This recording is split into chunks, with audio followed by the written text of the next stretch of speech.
तो गाइस हाल ही में the Hollywood reporter ने हमें न्यूज़ दी कि द अमेजिंग स्पाइडरमैन 2 में दिखने वाले जेमी फॉक्स के इलेक्ट्रो हमें आने वाली स्पाइडरमैन 3 में फिर से दिखने वाले हैं। वैसे असली खबर ये है कि जेमी फॉक्स इस रोल के लिए बातचीत पूरी करने वाले हैं स्टूडियो के साथ। 2014 में आई the amazing Spiderman 2 core comic book fans के लिए एक जबरदस्त मूवी साबित हुई, क्योंकि पहली बार कॉमिक के किसी बहुत बड़े इवेंट को स्टूडियो ने वैसे ही पोर्ट्रे किया जैसा करना चाहिए था। हालांकि इस चीज का असर नॉन कॉमिक बुक फैंस पर मिक्स्ड रिएक्शन के रूप में दिखा, लेकिन हर किसी ने इस मूवी में जेमी फॉक्स के परफॉर्मेंस की तारीफ करी। और अब इसी कैरेक्टर के टॉम हॉलैंड के स्पाइडरमैन के सामने आने का मतलब है कि शायद जो मैं मल्टीवर्स वाली बात कर रहा था वो स्टूडियो सही में बहुत गहराई से ले रहे हैं। तो गाइस मैं हूं अमन सिन्हा और आज हम बात करने जा रहे हैं जेमी फॉक्स के इलेक्ट्रो के वापस दिखने के बारे में। तो स्पॉयलर्स का ध्यान रखते हुए चलिए शुरू करते हैं।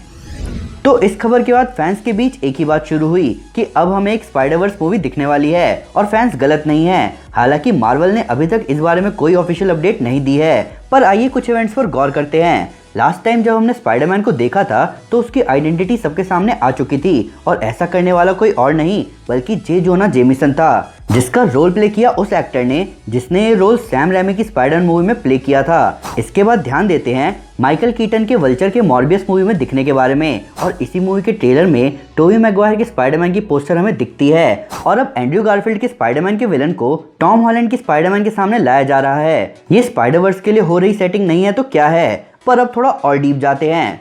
इस मूवी को डायरेक्ट करने वापस आ रहे हैं जॉन वॉट्स, जो कि पिछली दो स्पाइडरमैन मूवी सोनी और मार्वल स्टूडियोज के कोलैबोरेशन में डायरेक्ट कर चुके हैं, जबकि इनसे अलग सैम रैमी, जो कि टोबी मैगवायर के स्पाइडरमैन मूवी को डायरेक्ट कर चुके हैं, वो डायरेक्ट कर रहे हैं doctor strange in the multiverse of madness movie को। ये सब एक कोइंसिडेंस नहीं हो सकता। हालांकि थोड़ी अलग बात यहाँ ये है कि doctor strange in the multiverse of madness अगली स्पाइडरमैन मूवी के बाद रिलीज होगी, यानी कि स्पाइडरवर्स का पूरा कंफर्मेशन हमें उससे पहले नहीं मिलने वाला।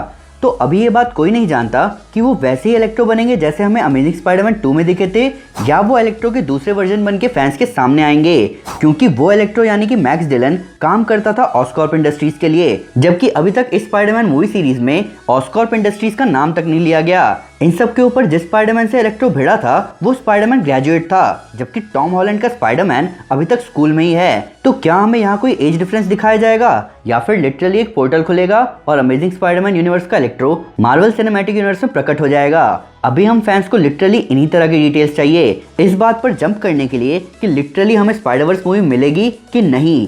इन सब के ऊपर हमने हाल ही में मल्टीवर्स बैटल की बात करी थी, जहां हम डिस्कस कर रहे थे कि मार्वल और डीसी कंपटीशन को नया लेवल दे सकते हैं मल्टीवर्स के कॉन्सेप्ट के साथ। और अब इस टाइप की न्यूज़ हमें बताती है कि स्टूडियोज भी शायद मल्टीवर्स को लेकर बहुत सीरियस हैं, नहीं तो माइकल कीटन और बेन एफ्लेक फ्लैश मूवी में क्यों दिखते।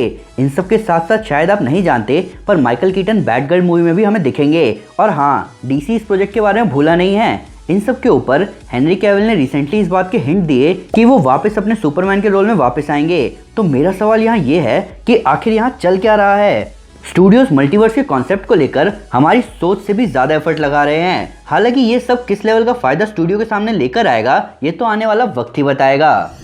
तो गाइस ये थी वीडियो जेमी फॉक्स के अपने रोल इलेक्ट्रो में वापस आने के बारे में। फिलहाल कहा जा रहा है कि अगली स्पाइडरमैन मूवी रिलीज होगी 17 दिसंबर 2021 को, पर ये डेट चेंज हो सकती है। पर फिर भी अगर उससे कोई डिटेल मिस हो गई हो या आपके उसके नए फैक्ट इस वीडियो से रिलेटेड तो प्लीज़ हमें कमेंट में ज़रूर बताएं। साथ ही साथ आप मुझे ये बताएं कि आपकी मार्वल मल्टीवर्स को लेकर क्या थ्योरी है। ऊपर से लेटेस्ट सुपर न्यूज़ और ऑसम सुपर फैक्ट्स के लिए हमें फेसबुक, ट्विटर और इंस्टाग्राम पर फॉलो करना ना भूलें। हम हर जगह हैं। तो गाइस अगर आप कॉमिक्स में माइल्स मोरालेस की स्पाइडरमैन को एक्शन में देखना चाहते हैं तो मैं आपको हमारी civil war 2 comic series recommend करूंगा।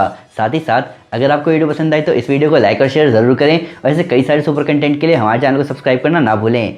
Thank you guys, this is Aman Sinha and you are super super. Piece.